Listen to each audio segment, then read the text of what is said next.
여러분 중에 오늘 본문의 이야기를 처음 들어본 분은 거의 안 계실 것입니다. 이 얘기의 대략은 이런 것이지요. 뜨거운 태양볕이 내리쬐는 한낮에 아브라함이 장막문 곁에 앉아 있는데 나그네 3명이 문 맞은편에 서 있는 것입니다. 그들을 보고 아브라함이 달려가서 무릎을 꿇고 머리가 땅에 닿도록 정중하게 몸을 굽혀 인사를 합니다. 사실 생명부지의 나그네한테 이런 식으로 극진한 태도로 맞는다는 것은 굉장히 우리로서는 낯선 풍경이지요. 근데 유대인들에게는 이런 잠언이 내려오고 있습니다. 나그네를 대접하는 일은 하나님의 이름에 경외심을 표하는 것보다 더 위대한 일이다. 사실 유대인들에게 있어서는 하나님의 이름은 너무 귀해서 부를 수가 없었습니다. 1년에 단 한 번 대제사장이 속죄일에 지성소에 들어가서 딱 한 번 하나님의 이름을 부르는 것만 허용될 정도로 일반인들에게 하나님의 이름이라고 하는 것은 가히 부를 수 없는 극도의 경외심이었습니다. 그런데 그런 사람들에게 하나님의 이름을 경외하는 것보다 나그네 대접하는 것이 위대한 일이다? 그 얘기는 접대라고 하는 것이 얼마나 유대인들에게 있어서 중요한 것인가를 가르쳐 주는 것이지요. 랍비들도 가르칠 적에 접대하는 것이 율법 배우는 것보다 더 좋다. 이렇게 가르칠 정도였습니다. 유대인들에게는 전통적으로 6가지의 덕목이 내려오고 있습니다. 병든 사람을 방문해서 위로해 주는 것, 그리고 하나님께 기도하고 묵상하는 것, 3번째가 율법을 열심히 배우는 것, 4번째가 아이들에게 율법을 열심히 가르치는 것, 그리고 5번째가 이웃 사람의 좋은 점만 이야기하는 것, 그리고 6번째가 마지막으로 나그네를 환대하는 것. 이 6가지 덕목 가운데서도 가장 중요한 게 뭐냐? 6번째, 나그네를 환대하는 것이었습니다. 제가 얼마 전에 케니스 베일리가 쓴 중동의 눈으로 본 예수님의 비유라고 하는 책을 읽었는데요. 그 책에 유대인들이 어떻게 나그네를 환대하는가를 아주 자세하게 적어놓고 있어요. 일단 나그네가 또 손님이 집에 들어오게 되면은 샬롬 하고 인사를 합니다.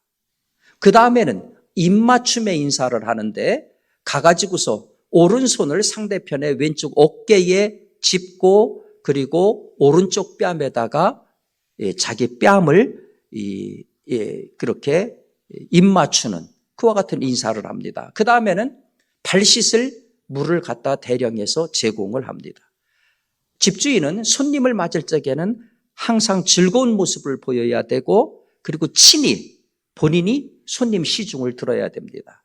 만약에 잔치가 열린다고 하면 어떤 사람이 찾아온다 하더라도 거부해서는 안 됩니다. 예를 들어서 창녀 같은 사회적으로 좀 이렇게 거북한 사람이 온다 하더라도 문전박대하는 것은 그것이 바로 율법에 어긋나는 일입니다. 손님, 물을 길어 올 테니까 발을 씻으시고 좀 그늘에서 쉬고 계십시오. 그리고 식사를 하신 후에 피곤을 푸시고 다시 갈 길을 가십시오. 아브라함이 급하게 자기 아내 사라를 부르고 여종들을 불러서 빵을 굽게 합니다. 그리고 자신은 직접 살찐 송아지를 잡아서 남종들에게 요리를 시킵니다. 손님이 식사를 하시는 동안 아브라함은 곁에서 시중을 들고 있습니다. 유대인들이 이렇게 나그네를 극진하게 대접하는 것은 2가지 이유가 있습니다. 첫 번째는 이들이 유목 생활을 하거든요. 그러니까 당시 척박한 땅을 떠돌면서 가축을 돌보는 것이 유목 생활입니다. 그러니까 무슨 얘기냐면 자기들도 항상 그런 어려움을 겪을 수가 있다는 거예요. 그러니까 역지사지라고 하는 거죠. 그래서 유대인들에게 있어서 이렇게 나그네를 홀대하는 것은 그건 죄로 여길 정도였습니다. 2번째는 신앙적인 이유입니다. 유대인들은 그런 생각을 했어요. 하나님이 가끔 천사를 보내서 우리들을 테스트한다. 그러니까 사람의 모습, 나그네의 모습으로 천사들이 우리들을 찾아온다. 그래서 그 천사들을, 그 나그네를 어떻게 대하는가 하나님이 우리의 신앙을 점검하는 것이다. 그렇기 때문에 유대인들은 나그네를 접대하는 것을 신앙행위로 봤습니다. 그러면서 이런 그 의미를 부여했어요. 궁핍한 사람이 당신의 집 문 앞에 설 때면 그 오른편에는 언제나 거룩한 분이 서 계신다. 만일 당신이 그 사람에게 자선을 베푼다면 그 오른편에 서 계신 분에게서 상을 받게 될 것이다. 그래서 히브리서 기자도 히브리서 13장 2절에 이런 말씀을 하잖아요. 나그네 대접을 소홀하게 하지 마십시오. 나그네를 대접하다가 자기도 모르는 사이에 천사를 대접한 사람도 있습니다. 자, 이런 이유로 구약시대에는 나그네가 마을 입구로 들어서면 저적큰 가가지고서 자기 집으로 모시려고 경쟁을 했다는 거예요.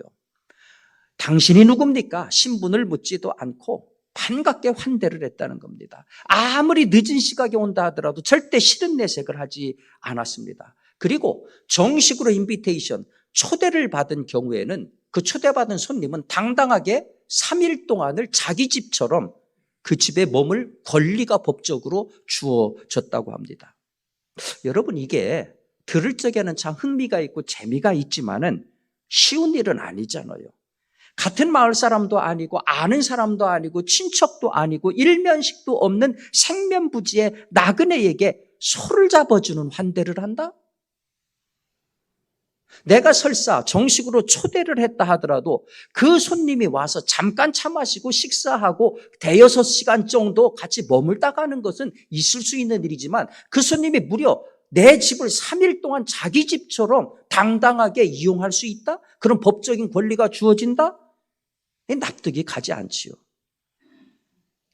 이 아브라함이 나그네를 환대한다고 하는 것을 성경을 보면 하나님의 명령이라고 하는 신앙적인 맥락에서 우리가 이야기하고 있습니다. 근데 잘 아시는 것처럼 아브라함은 태고적 인물입니다. 사실은 신학계에서도 아브라함이 정확하게 언제 사람인지 의견이 분분해요. BC 21세기부터 BC 19세기에 이르기까지 의견들이 분분합니다. 그러니까 측정이 불가능하다는 거예요. 과학적으로 보면은 아브라함이 살았던 그 시대는요, 청동기 이전의 시대입니다. 정말로 미개한 시대예요.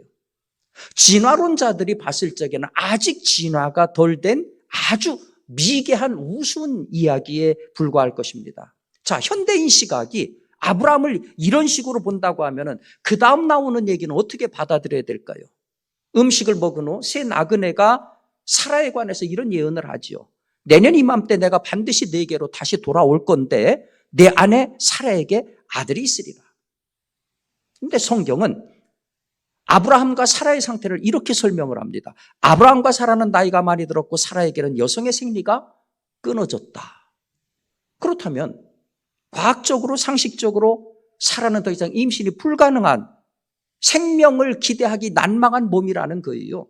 그런데 하나님은 천사를 통해서 불가능한 사람에게 가능함을 선언을 했고 그 선언대로 사라의 죽은 몸을 통해서 이삭이라고 하는 생명을 주셨습니다. 자, 이 이야기는 낯선 나그네에게 송아지를 잡아서 환대하는 것보다 훨씬 많이 나간 얘기입니다. 과학적 시각으로 봐서는 이게 도무지 황당무계한 얘기죠. 아니, 오늘까지 오늘의 과학의 초점이 아니더라도 그 당시의 상식으로도 이해가 안 되는 얘기예요. 성경은 사라가 웃었다고 그랬어요.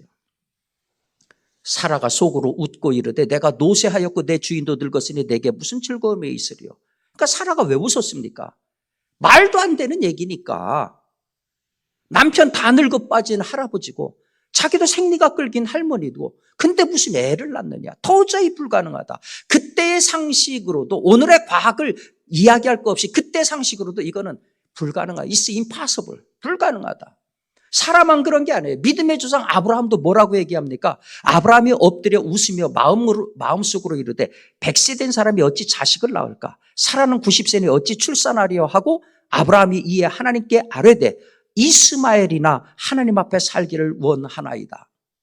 그러니까 자기가 양자로 드린 이스마엘이나 살아서 내 뒤를 잇게 하면 됩니다.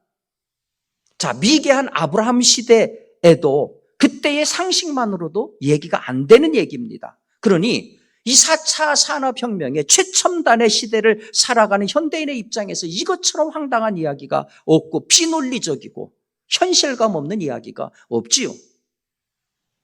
그러다 보니까 이런 이야기를 들을 때에 신앙을 안 가진 사람들은 이런 아브라함 얘기를 전부 다 미개한 산물로 그렇게 폄하를 합니다. 현대인들에게는 우리 과거를 거슬러 올라가면 올라갈수록 우리가 그들보다 우월하다고 하는 그와 같은 우월감이 있어요. 그래서요. 그러면 그렇게 과학적으로 발전하고 교육을 통해서 계몽된 우리 오늘날의 현대인들은 그럼 어떻게 살고 있습니까? 정말 그들보다 우리가 우월한 존재인가요? 낯선 나그네에게 소를 잡아줍니까? 나그네는 고사하고 사실은 아래 윗집에 누가 사는지도 모르잖아요. 정확하게 말하면요, 사회학적으로 우리는 독방 신드롬의 시대를 살고 있어요. 덴마크의 브레셀루 세릴레라고 하는 감옥에서 최초로 수감자 전원에게 독방 생활을 실시를 했습니다. 식사도 혼자 먹게 하고 잠도 혼자 자게 하고 노동도 일체 다른 사람하고 차단해서 혼자 하게 했고 심지어 다른 사람하고의 사회적 관계망을 차단하기 위해서 마스크를 씌워가지고서 생활을 하게 했습니다. 그 결과를 교도소 소장인 브레데리크 브룬이라고 하는 사람이 이렇게 결론을 내렸어요. 당시 수감자들 모습을 이렇게 결론을 내렸어요. 혼수 상태에 가까운 무기력, 무관식과 무반응, 심각한 불안과 공황장애, 환각, 주의집중, 능력 소멸. 놀랍게도 이렇게 하기 전에는 다 멀쩡한 사람들이었습니다. 그런데 독방으로 고립시켜 놓으니까 이렇게 변화한 거예요. 한마디로 눈은 뜨고 있지만은 사실상 내면은 다 죽어버린 시체가 되어 버리더라 하는 거죠. 이런 현상을 지칭하는 것이 사회학적 용어로 소위 독방 신드롬이라고 하는 것입니다. 그런데 여러분, 오늘을 살아가는 현대인들이 감옥에서 살지는 않는데 놀랍게도 이런 독방 신드롬 현상을 다 보이고 있어요. 사실 요새 혼자 밥 먹고 혼밥, 혼술, 혼자 여행 가고 혼자 영화 보는 그러한 나홀로 문화라고 하는 것은 이미 우리 사회에 익숙하게 들어와 있습니다. 홀로 사는 가구도 지금 우리나라가 전체 인구의 33.4%, 716만 6천 가구에 이루고 있습니다. 홀로 사는 것이 나쁜 것은 아니에요. 문제는 뭐냐 하면은 나홀로 문화라고 하는 겁니다. 같이 살든 홀로 살든 우리를 지배하는 것이 나홀로 문화라고 하는 거예요. 이런 것들이 공동체 의식을 붕괴시키고 개인주의를 심화시키고 관계를 단절시킨다 하는 거죠. 그러다 보니까 나홀로 문화가 생성되다 보니까 함께 살아도 인간관계가 깨지는 거예요. 우울증 환자가 급증하고 마약이나 약물 같은 나쁜 습관들이 사회적으로 확산되고 주위에서 사람이 죽어나가도 눈 하나 깜짝하지 않는 무관심과 단절의 시대를 우리가 살아간다 하는 거죠. 이러니 무슨 생명부지의 사람에게 송아지를 잡아준다? 3일씩 집에 머물게 한다? 있을 수 없는 일이지요. 그러면 첨단 과학이 발전한 오늘의 세태가 이렇다고 하면 우리가 과연 진보한 것인가? 우리가 과연 그 석기시대 사람들보다 나아진 삶을 사는 것인가? 솔직히 말하면 우리는 살리는 문화가 아니라 죽이는 문화, 이 죽이는 문화가 우리 시대를 지배하고 있습니다. 이게 우리 개인적인 차원만 이런 것이 아니에요. 여러분들 요즘 벌어지고 있는 이스라엘과 팔레스타인의 전쟁을 보세요. 7일 새벽 이 팔레스타인 가자 지구를 통치하는 무장단체인 하마스가 이스라엘 남부하고 중부 지역에 수천 발의 로켓을 발사를 했어요. 그러니까 이스라엘이 이것은 전쟁이다 규정하고 보복에 나섰어. 지금 현재 양측에 1만여 명의 사상자가 발생을 했습니다. 네, 여러분들 아시는 것처럼 이스라엘과 팔레스타인은 아주 뿌리 깊은 갈등의 역사를 가지고 있습니다. 2000년 넘게 나라 없이 떠돌던 이스라엘 사람들의 유일한 소망이 있다고 하면 자기의 조상들이 다스리던 그 땅으로 돌아가서 거기에 나라를 세우는 것이었습니다. 그래서 1880년대부터 유럽에 거주하던 유대인들이 팔레스타인 지역으로 땅을 매입하면서 들어오기 시작을 합니다. 당시 팔레스타인 대부분은 그 지역에 살지 않는 부재 영주가 땅을 차지하고 그 지역에 살고 있는 아랍인들한테 소위 소장료를 받고 땅을 경작시키는 그러한 방식이었습니다. 그러니까 이 유대인들이 그러한 부재 지주 영주들로부터 합법적으로 돈을 내고서 이 팔레스타인 그 지역에 땅을 사면서 들어오기 시작을 한 겁니다. 그러니까 그동안 이제 소작농으로서 먹고 살았던 아랍인들 입장에서 갑자기 먹고 살 거가 없어진 거예요. 유대인들이 나는 소작 안 준다. 내가 들어와서 살겠다. 없어져 버린 겁니다. 당연히 불만이 있지요. 여기다가 이제 정치적 요인까지 첨가가 됐죠. 원래 이 팔레스타인 지역이라고 하는 것은 오스만 터키, 오늘날의 터키가 다스렸던 지역입니다.